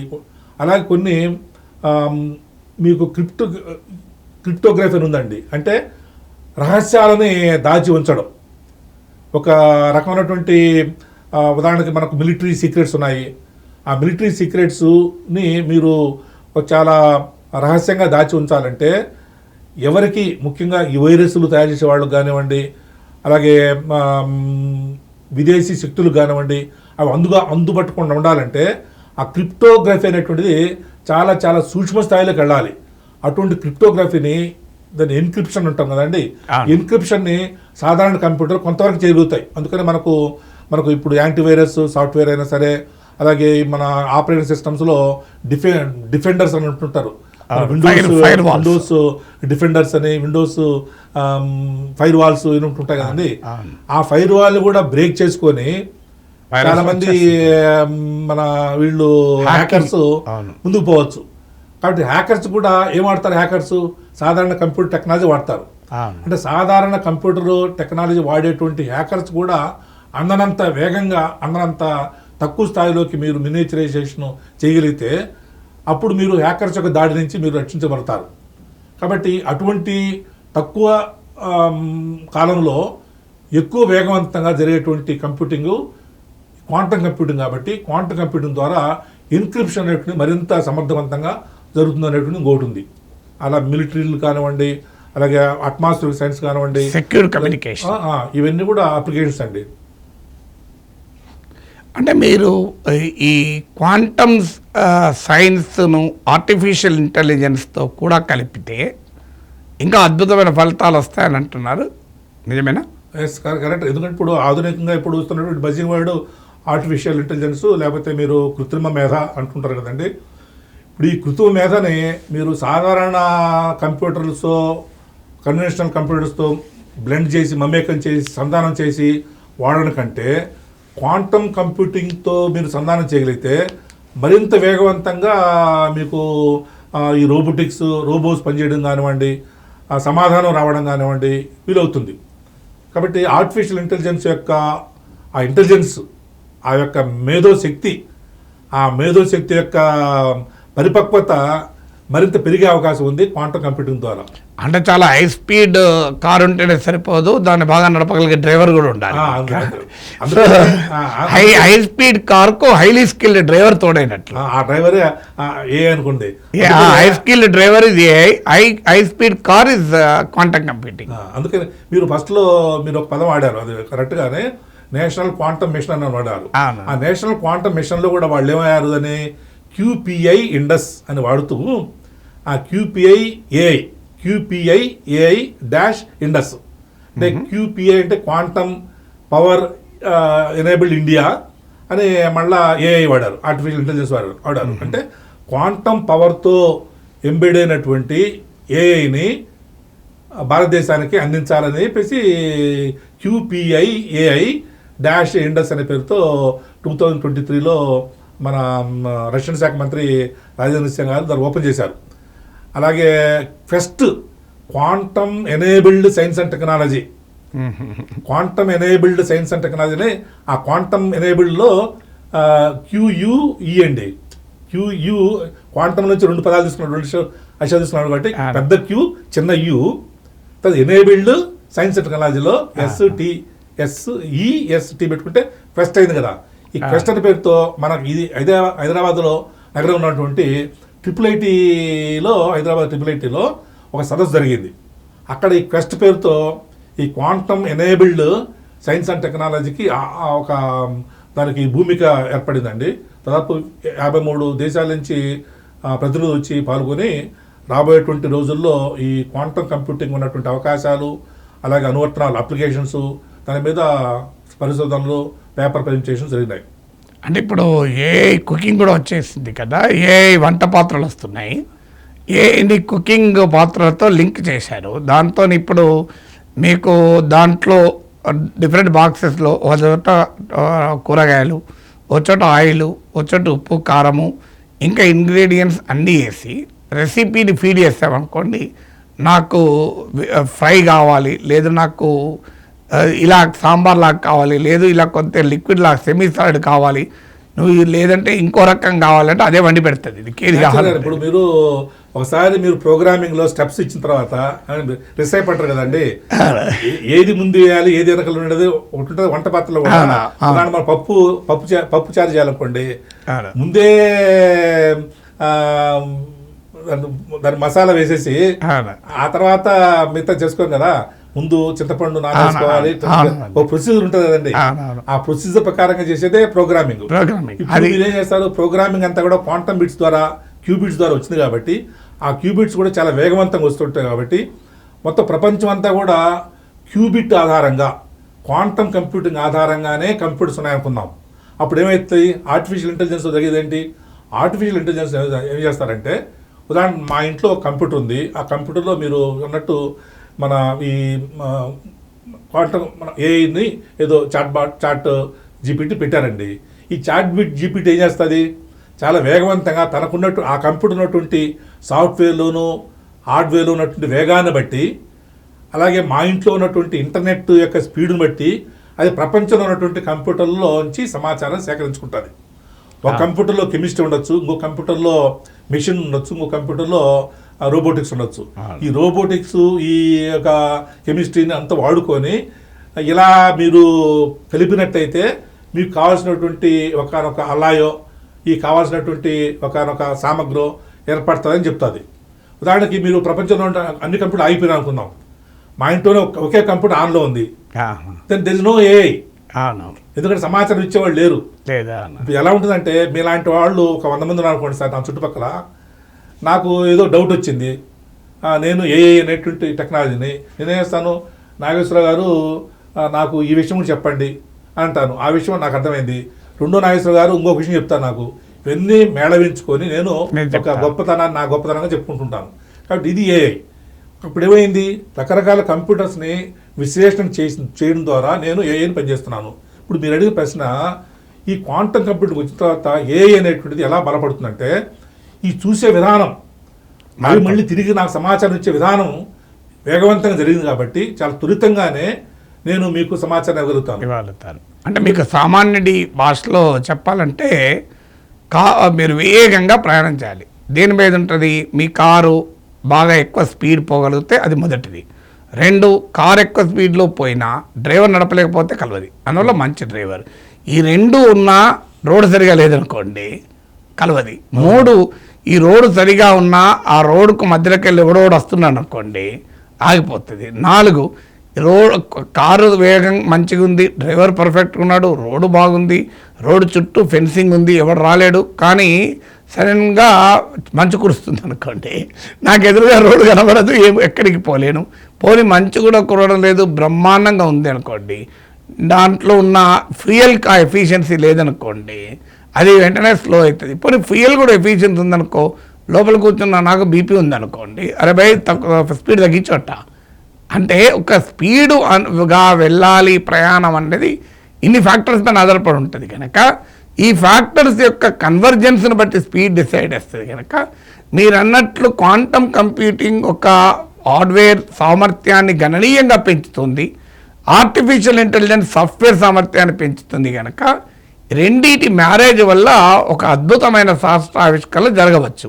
ఎగ్జాక్ట్లీ కరెక్ట్ చెప్పారు. కాబట్టి ఇప్పుడు ఈ క్వాంటమ్ కంప్యూటింగ్ లో మీరు అన్నట్టు మీరు ఇంతకు చెప్పారు, అనాలజీ చెప్పారు, ఉదాహరణకి కారు డ్రైవింగ్ గురించి అవరోధాల గురించి చెప్పారు. ఇవన్నీ ఇటువంటి అవరోధాలన్నీ కూడా ఈ క్వాంటమ్ కంప్యూటింగ్ ఉండదు. ఎందుకంటే అక్కడ మీరు వాడేది చాలా సూక్ష్మంగా ఉన్నటువంటి ఒక వ్యాక్యువేటెడ్ పరిస్థితులు ఉంటుందండి. మామూలు హార్డ్వేర్ అనేటువంటిది ఓపెన్ టు అట్మాస్ఫియర్ దుమ్ము ధూళి అంతా కూడా వెళుతుంటుంది. ఇప్పుడు ఈ క్వాంటమ్ కంప్యూటింగ్ వాడాలంటే మాత్రము తప్పకుండా మీరు ట్రాప్స్ అని వాడాలండి. ట్రాప్స్ అంటే అర్థం ఏంటి? ఎలాగైతే మనం ఎలుకల్ని బోన్లో పెట్టి బంధిస్తామో కదలకుండా అక్కడక్కడ మాత్రం తిరుగుతుంది, అలాగే నెహ్రూ జూలాజికల్ పార్క్ వెళ్తే ఆ పురుగులన్నీ కూడా ఆ బోన్లోనే లేకపోతే ఆ యొక్క బిలం చిన్న చిన్న ఒక పిట్టు ఏర్పాటు చేస్తారు, ఆ పిట్లోనే దానికి స్వతంత్రం. అటువంటి స్వాతంత్రాన్ని పరమాణులకి మీరు చేయాలంటే మీరు తప్పకుండా ఎవాక్యుయేట్ చేయాలి ఛాంబర్ని. అంటే మొత్తం అంతా కూడా అక్కడ వ్యాక్యూమ్ క్రియేట్ చేయాలి. అక్కడ వ్యాక్యూమ్ క్రియేట్ చేశారు కాబట్టి మీకు ఈ రకమైనటువంటి అవకతవకలు, నాయిస్, ఈ యొక్క అవసరమైనటువంటి ఒకనొక ఈ నాయిస్ ఏమంటారు మరి కరెక్ట్గా అవాంఛిత లక్షణాలు రాకుండా కాపాడబడతాయి. అందుకే ఒక ఇంజక్షన్లో మీకు మెడిసిన్లో మన టాప్ వాటర్ కలపం కదా, డిస్టిల్ వాటర్ కలుపుతాం కదా, టాప్ వాటర్ కలిపితే ఇంకా అలాగే ఏదో ఒకటి ఇంట్లో ఎంటర్ అవుతుంది. సో కమింగ్ టు దిస్, ఇప్పుడు మీరు చెప్పారే ఇంత అద్భుతమైన శాస్త్రీయ ఆవిష్కరణ జరుగుతుంది కదా, ఎంత కాలం పడుతుందని చెప్పలేము, ఎందుకంటే science nobody knows the speed of science. కానీ ఈ టెక్నాలజీ ప్రజలకు అందుబాటు, సైన్స్ అండ్ టెక్నాలజీ డెవలప్ అయినప్పుడల్లా ఈ క్వశ్చన్ వస్తుంది, will it be an elite science or will it be accessible to common man? మొదట్లో యాక్సెసిబుల్ కాకపోవచ్చు, ఒకప్పుడు ఫోన్ వచ్చినప్పుడు చాలామందికి యాక్సెసిబుల్ కాలే, మొబైల్ ఫోన్ వచ్చినప్పుడు ఇన్కమింగ్కు కూడా మనం డబ్బులు కట్టిన రోజులు ఉన్నాయి, కానీ ఇప్పుడు అది మొబైల్ ఫోన్ అందరికీ యాక్సెస్ అయింది. సైన్స్కి ఉన్న character over a period of time ఇది యాక్సెసిబుల్ అవుతుంది. క్వాంటమ్ సైన్స్ అప్లికేషన్స్ కూడా how costly it is, how elitist it is. అంటే ఇప్పుడు ఫ్రూగల్ ఇంజనీరింగ్ అంటున్నారు కదా, అంటే అతి తక్కువ కాస్ట్తో అవైలబిలిటీ కావాలి. So what is the cost of involve and అసలు ఏ మేరకు ఇది ఇన్ఈక్వాలిటీ పెట్టినప్పుడు డిజిటల్ టెక్నాలజీ వచ్చాక కూడా డిజిటల్ డివైడ్ క్రియేట్ అయింది. సో ఈ క్వాంటమ్ టెక్నాలజీ మీరు ప్రజా సైన్స్ ఉద్యమంలో పనిచేస్తున్న వారు కనుక ప్రజలకు అందుబాటులో రావడంలో ఏంటి సవాళ్ళు? చాలా చక్కని ప్రశ్న అండి. యాక్చువల్గా సైన్స్ అనేటువంటిది ప్రజల యొక్క సంక్షేమం కోసంగా వాడాలనేటువంటి నినాదం మాది. మీరు కూడా ఆ రంగంలో చాలా చాలా విజ్ఞానవంతమైన విశేషాలను మీరు ప్రజానికానికి, సాధారణ ప్రజానికం కూడా అర్థమయ్యే విషయంలో చెప్తున్నారు, మంచిదే. కానీ ఇప్పుడు ఈ క్వాంటమ్ కంప్యూటింగ్ అనేటువంటిది పూర్తిగా ఒక యూజబుల్ స్టేజ్కి రాలేదండి, ఇంకా అది శైశవ దశలోనే ఉంది, ఇన్ఫాంటైల్ స్టేజ్లో ఉంది ఇంకా. ఎందుకంటే ఇక్కడ కొన్ని సమస్యలు ఏమొస్తున్నాయంటే ఇంతకుముందు ప్రాథమికంగా చెప్పినట్టుగా ఈ క్వాంటమ్ లెవెల్లో పనిచేసేటువంటి అయాన్లు, పరమాణువులు, ఆటమ్స్ అన్నీ కూడా ఈ 2 స్థాయిల్లో ఉన్నటువంటి పరిస్థితిని సూపర్ పొజిషన్ అంటారండి. ఆ సూపర్ పొజిషన్ని పోగొట్టేసుకొని ఆ సూపర్ పొజిషన్ ఉండడాన్ని ఏమంటారంటే క్వాంటమ్ కోహరెన్స్ అంటారండి. అంటే మీకు కొన్ని పదాలు అర్థం కాకపోయినా కొంత నేను చెప్పాలి కాబట్టి చెప్పాలి. అలా పైన కింద ఎటు కాకుండా ఎలా ఉన్నాయో తెలుసుకోలేని పరిస్థితి ఉంటే దాన్ని క్వాంటమ్ కోహరెన్స్ అంటారు. ఈ క్వాంటమ్ కోహరెన్స్ మీరు పోగొట్టాలి అంటే ఉంటే నువ్వు పైన ఉండమ్మా అయితే కింద ఉండమ్మా, 0 చూపిస్తావా 1 చూపిస్తావా, త్రిశంకు స్వర్గంలో ఉండకూడదు. ఆ త్రిశంకు స్వర్గానే క్వాంటమ్ కోహరెన్స్ అంటారు. దానికి అది ఇష్టం, ఆ క్వాంటమ్ పార్టికల్ అలా ఉండడం ఇష్టం. కానీ మనకు అది అవసరం లేదు. కాబట్టి మనం ఏం చేయాలంటే ఆ కోహరెన్స్ని విడగొట్టాలి. ఆ కోహరెన్స్ విడగొట్టే విధానాన్ని ఏమంటారంటే క్వాంటమ్ కోహరెన్స్ లాస్ అంటాం, లేకపోతే డీకోహరెన్స్ అంటాం, క్వాంటమ్ డీకోహరెన్స్ అంటాం. ఈ క్వాంటమ్ డీకోహరెన్స్ గురించి ఇప్పుడు పరిశోధనలు జరుగుతున్నాయి నాగేశ్వర గారు. ఈ పరిశోధనల కోసమే దాదాపుగా 7 దేశాలు including India are doing lot of research, పరిశోధన చేస్తున్నారు. ఈ 6 దేశాలు ఏంటంటే అమెరికా, తర్వాత ఆస్ట్రియా, తర్వాత ఫిన్లాండ్, తర్వాత చైనా, ఆ తర్వాత ఫ్రాన్సు. ఈ 6 దేశాలు ఈ రంగంలో కెనడా 6 వచ్చేయలేదు, మరి లెక్క పెట్టాలి. ఈ 6 దేశాలు మీరు జ్ఞాపశక్తి మీకు బాగా ఎక్కువ, మీరు చెప్పండి. ఇప్పుడు America, Austria, Finland, France, China, Canada 6 వచ్చేదండి. ఇప్పుడు 7వ దేశంగా ఇండియా వస్తుంది. అందుకని 7వ దేశంగా ఇండియా వస్తున్న క్రమంలో TAFR ట్రాంబే, మన బాంబేలో ఉన్నటువంటి Tata institute of fundamental research వాళ్ళు, అలాగే మెడ్రాస్లో చెన్నైలో ఉన్నటువంటి Indian institute of technology Madras, అలాగే IIC బెంగళూరు వాళ్ళు, ఇక్కడ IIIT హైదరాబాదు, IIT హైదరాబాదు, అలాగే IIT ఖరగ్పూరు, వీటన్నిటిలో కూడా ఈ పరిశోధన పైన ఈ క్వాంటమ్ ఎంటాంగిల్మెంట్ లేదా క్వాంటమ్ డీకోహరెన్స్ని ఎలా సాధించాలి అనే దాని మీద ప్రయోగాలు జరుగుతున్నాయి. కానీ పరిశోధనలో మాత్రము పరమాణు స్థాయిలో విజయవంతమైంది.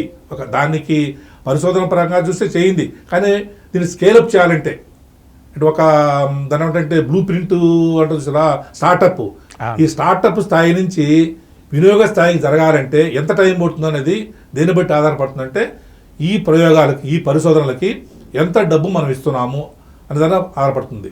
ఇప్పుడు సుమారుగా నాకు తెలిసినంత, మీరే చెప్పాలి ఫిగర్స్ అన్ని, బడ్జెట్ ఫిగర్స్ అన్ని కూడా 2023 లేదా 2024లో కూడా మన మేడం గారు సుమారుగా 600 కోట్ల రూపాయలు ఈ నేషనల్ క్వాంటమ్ మిషన్కి దానికి కేటాయించినట్టుగా వార్తలు వస్తున్నాయి.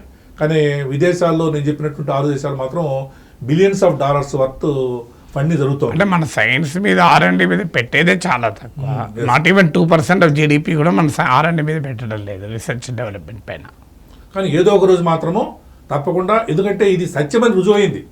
క్వాంటమ్ కంప్యూటింగ్ ఈజ్ అంటే theoretical level it is proved, theoretical level, practical level కూడా ప్రూవ్డ్. కానీ దాన్ని అప్లికేషన్ చేయగలరు. మీరు అన్నట్టు ఇప్పుడు స్టార్ట్అప్ లెవెల్లో, ఒక బ్లూ ప్రింట్ లెవెల్లో already successful, it has been proven. కాబట్టి దాన్ని మీరు అన్నట్టు ప్రజల స్థాయికి మార్చుకోవాలంటే మాత్రం కొంచెం టైం పడుతుంది. అదొకటే కాకుండా నాకు ఇంకో ఆందోళన ఏంటంటే మన దేశంలో డబ్బులు ఒకటే కాదు, మన విద్యా వ్యవస్థ అందుకు సిద్ధంగా ఉందా? ఇవాళ మన ఇంజనీరింగ్ కాలేజీల స్టాండర్డ్ చూస్తున్నాం, స్కూల్ ఎడ్యుకేషన్ స్టాండర్డ్ చూస్తున్నాం. మీలాంటి వాళ్ళు, నాలాంటి వాళ్ళు చాలా కాలంగా అసలు ప్రశ్నించడమే నేర్పని తరగతి గదులను చూస్తున్నాం. బట్టి పట్టుకొని విద్యా బోధన చేస్తున్నాం. అంటే class room confined, examination oriented, syllabi specific, ఆ ఓల్డ్ ఆర్కైక్ మోడల్ ఆఫ్ టీచింగ్లో ఉన్న విద్యా వ్యవస్థ, ప్రశ్నించడమే నేర్పని విద్యా వ్యవస్థ. ఈ క్వాంటమ్ రెవల్యూషన్కు మనం సిద్ధపడాలంటే ఏం మారాలి మన సమాజంలో, మన విద్యా వ్యవస్థలో? మీరు అన్నట్టు ప్రశ్నించేటువంటి విధానాన్ని విద్యార్థులకు ఒక రకమైన లిబరల్ సైంటిఫిక్ ఎడ్యుకేషన్ ఇవ్వాల్సిన అవసరం ఉంది. అలాగే మ్యాథమెటిక్స్ మీద బాగా ఎక్కువ టైము వాడు స్పెండ్ చేసే విధంగా, గణితం అంటే ఏదో భయంకరమైన సబ్జెక్టుగా కాకుండా గణితంకు ఉన్నటువంటి ఆ లాజిక్స్, తర్వాత దాంట్లో ఉన్నటువంటి చక్కదనాన్ని, ఆ కుతూహలాన్ని పెంచే విధంగా గణితం బోధించాలి నాగేశ్వర గారు. ఈ సైన్స్ అన్నిటికీ మూలం మళ్ళీ మ్యాథమెటిక్స్. మ్యాథమెటిక్స్ ఆల్మోస్ట్ భాష, అది సైన్స్ భాష, అది సైన్స్ భాష, సైన్స్ యొక్క సైన్స్ భాషే కాదు. ఇప్పుడు నేను ఈరోజు ఎకనామిక్స్ నుంచి మొదలుకొని లా, కాన్స్టిట్యూషన్ మాట్లాడాలి అని మాట్లాడుతున్నానంటే I firmly believe my grounding in mathematics proven. నాకు మ్యాథమెటిక్స్లో నేను టాలెంటెడ్గా ఉండడమే ఇవాళ నేను ఇంత విశ్లేషించగలుగుతున్నాను. అది మీకు అదనపు శక్తి, అదనపు బలం మీకు. అందుకనే ఇప్పుడు పిల్లలు కూడా ఇవాళ చూడండి, అంతర్జాతీయంగా ఈ క్వాంటం కంప్యూటర్ ఉన్నటువంటి యొక్క విశిష్టతని ఆవశ్యకతను గుర్తించుకొని United Nations has declared this year 2025 as international year of quantum science and technology అని డిక్లేర్ చేసింది. అంటే మనం ఒక మాటలో చెప్పాలంటే let children play with maths, let children enjoy maths, let children experiment with maths. So ఒక సినిమా చూసినట్టు ఆనందం పొందాలి, ఒక ఆట ఆడుకున్నట్టు ఆడుకోవాలి, ఒక మ్యాథమెటిక్స్తో నిరంతరం ఆడుకోవాలి.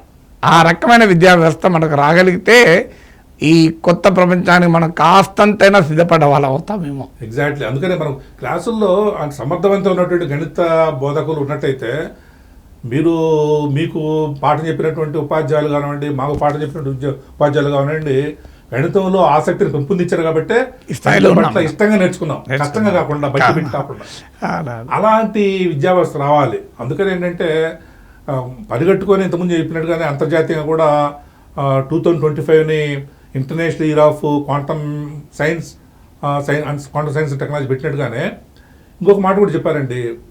14th April every year we celebrate it as Ambedkar's jayanti, కానీ ఇంటర్నేషనల్గా దానికి వరల్డ్ క్వాంటమ్ మెకానిక్స్ డే అని పెట్టారు. ఎందుకంటే అది మ్యాక్స్ ప్లాంక్ అనే ఆయన మనకు అట్లా జాతిపిత ఫాదర్ ఆఫ్ నేషన్ అంటారు కదండి, అలాగే ఫాదర్ ఆఫ్ క్వాంటమ్ మెకానిక్స్గా మ్యాక్స్ ప్లాంక్ అనే ఆయనకి ఆ యొక్క గుర్తుంది.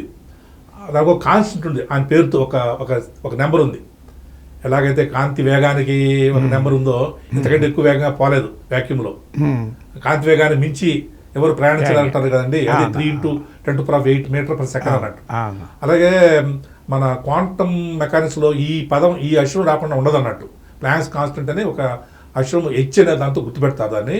దాని విలువ 14.4 ఎలక్ట్రాన్ వోల్ట్ అంటారండి. 14.4 ఈ మన క్యాలెండర్లోకి మార్చుకొచ్చారు. క్యాలెండర్ మార్చుకొచ్చి ఏం చేశారు, 14th day 4th month. April 14th is celebrated all over the world as world quantum day. Unfortunately మన మీడియా పట్టించుకోదు. మన మీడియా ఇంకా బైనరీనే, నువ్వు ఆ పార్టీకి అనుకూలమా ఈ పార్టీకి అనుకూలమా అంటే నువ్వు ఈ ఒపీనియన్తో ఉన్నావా లేవా. మన మల్టిపుల్ ఒపీనియన్స్ ఉంటాయి ఈ ప్రపంచంలోనే నమ్మరు. సో అందువల్ల మన ప్రభుత్వాలకు సెరమోనియలే. అందువల్ల మనలాంటి వాళ్ళమైనా ఈ సైన్స్ జర్నల్లోకి తీసుకెళ్లేటువంటి కృషి ప్రాధాన్యతను చెప్తూ ఉన్నాము.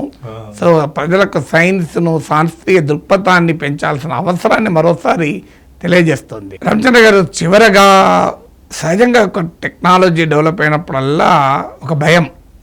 ఏంటి ఆ భయం అంటే ఉద్యోగాలు ఏమైనా అవుతాయా, ఇప్పుడున్న మా దగ్గర ఉన్న రిసోర్సెస్ ఏమైనా అవుతాయా, అంటే ఈ కంప్యూటర్లన్నీ ఉంటాయా, సో ఇప్పుడున్న స్కిల్స్ ఇరలవెంట్ అవుతాయా, ఎన్ని జాబ్స్ను ఇవి దెబ్బతీస్తాయి. ఇప్పుడు ఏఐ గురించి కూడా ఈ ఫియర్స్ ఉన్నాయి. సో 2 రకాల వాదనలు ఉన్నాయి. ఏఐ కొత్త రకాల ఉద్యోగాలు తెస్తాయని, లేదు ఉన్న ఉద్యోగాలు తీసేస్తాయని. ఈవెన్ కంప్యూటర్స్ కనుగొన్నప్పుడు కూడా ఇదే ప్రాబ్లం వచ్చింది. సో క్వాంటమ్ రెవల్యూషన్ వల్ల క్వాంటమ్ సైన్స్ అప్లికేషన్స్ నిజ జీవితంలోకి వచ్చాక పెద్ద ఎత్తున అసలు ఉద్యోగాల పైన ఎలాంటి ప్రభావం చూపుతుంది, ఎగ్జిస్టింగ్ రిసోర్సెస్ పైన మన కంప్యూటర్లే కావచ్చు, హార్డ్వేర్ కావచ్చు, వీటన్నిటి రిలవెన్స్ ఉంటుందా?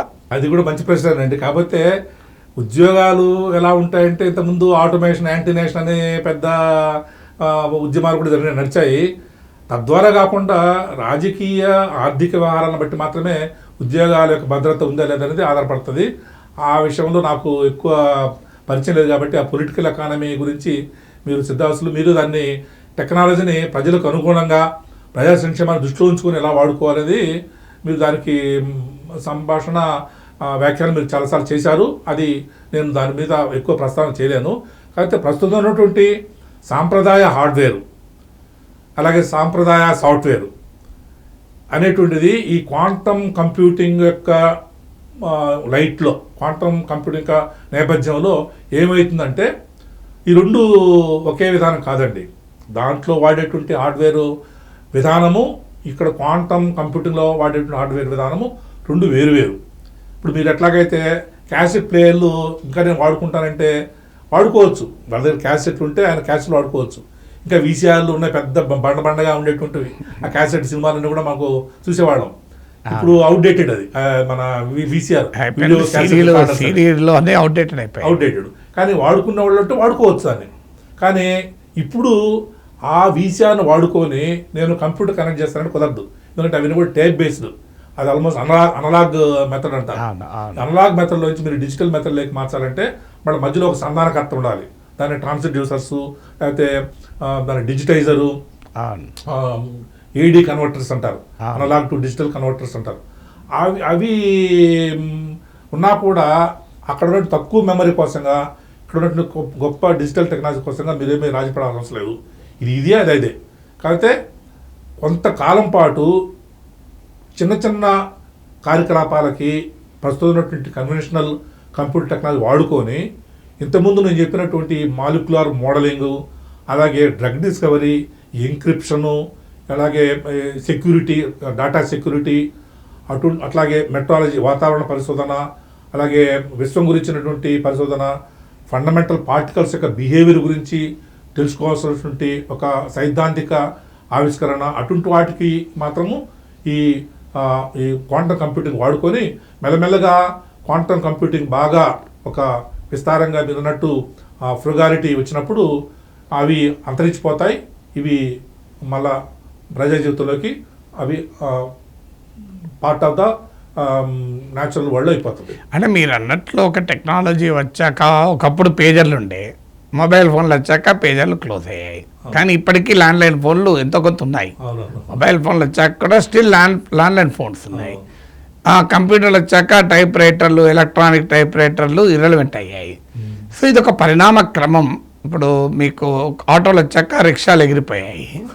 సో ఒకప్పుడు రిమ్జిమ్ హైదరాబాద్ రిక్షా వాళ్ళ జిందాబాద్ అని పాట రాశారు నారాయణ రెడ్డి. ఇప్పుడు ఆటోలు వచ్చాయి. ఈ మధ్య క్యాబ్లు వచ్చాక సో ఆటోలు కూడా పోయినా క్యాబ్లో పోయినా ఒకటే రేట్ అవుతుంది. సో క్యాబ్లు పోయి రేపు హెలీ సర్వీసులు వచ్చాయనుకోండి. This is the process of technology. దీన్ని ఒక రకమైన ఇన్ఎవిటబుల్ ప్రాసెస్, ఎవరు నచ్చినా ఇదొక ఎవల్యూషన్ జరుగుతూనే ఉంటుంది, అనివార్యమైన పరిణామ క్రమం. ఎందుకంటే యూ కెనాట్ గో బ్యాక్. టీవీలు వచ్చాక పనికి మాలిన షౌటింగ్ మ్యాచెస్ అయ్యాయి, రోజు పనికి మాలిన సీరియల్స్ అంటాం. కానీ can we go back to day without TV? It's just not possible. TV లేని కాలానికి అయితే మనం వెళ్ళలేము. అందువల్ల శాస్త్ర సాంకేతిక పరిజ్ఞానం యొక్క పరుగులు తీస్తున్న సమయంలో కొంత కొలేటరల్ డ్యామేజ్ ఉంటుంది.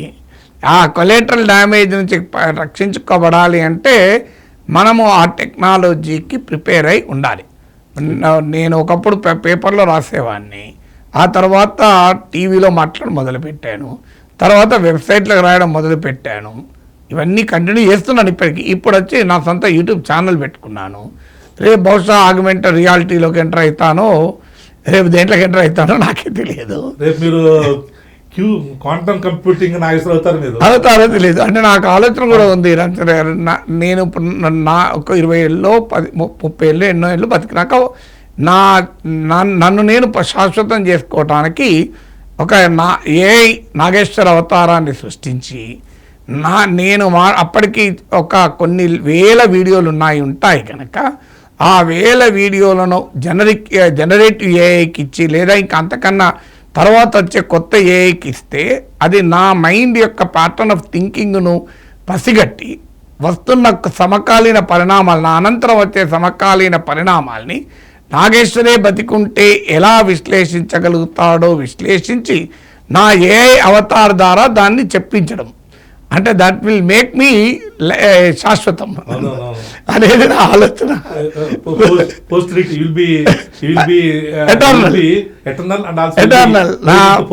అంటే నాకు 10 తరాలు నా మునిమనుడు కూడా మాకంటూ ఒక తాత ఉండేటోడు, వీడు యూట్యూబ్లో మాట్లాడేవాడు అని చెప్పాలి అనేది నా కోరిక. That's the power of science. ఒక మాటలో చెప్పాలి, కోరిక సఫలీకృతం కావాలని కూడా మేము కోరుకుంటున్నాం. అది వీలవుతుంది కూడా. ఒక ఎగ్జాంపుల్, బెస్ట్ ఎగ్జాంపుల్ ఇదేనండి, టైప్ మిషన్. వాళ్ళ టైప్ మిషన్ అనేది ఒకప్పుడు కుట్టేవాళ్ళు, ఎప్పుడు కీబోర్డు. అంతే. ఇప్పుడు ఆ టైప్ మిషన్ పూర్తిగా type. So we have to prepare for the new world అంతే. అందుకనే మారుతున్న ఆ ప్రపంచానికి షేక్స్పియర్ అనుగుణంగా నేను ఇంకా పాతకాలంలోనే ఉంటానంటే నువ్వు ఇర్రెలవెంట్ అవుతావు. అందుకే షేక్స్పియర్ ఎప్పుడో ఓల్డ్ ఆర్డర్ చేంజ్ ఈ ఎస్ వర్బకు ఎస్ పెడతాను ఎప్పుడు పెడతాను అప్పుడు చేంజెస్ బదులు చేంజెత్ అనేవాళ్ళు. Old order changeth yielding place to new అనే ఒక సెంటెన్స్ వాళ్ళ డ్రామాల్లో. అవును, మహాకవి శ్రీశ్రీ కూడా వయస్సు మళ్ళిన ఎముకలు కుళ్ళిన సోమరులారా చావండి అన్నాడు కదా. రక్తం మండే శక్తి నిండే యువకులారా లేవండి అన్నాడు. అంటే కొత్త మార్పులకు మనము ఆహ్వానం పలకాల్సిందే, సిద్ధపడాల్సింది. So thank you very much Ramachandra garu. నమస్కారం. Wonderful interaction. Thank you very much.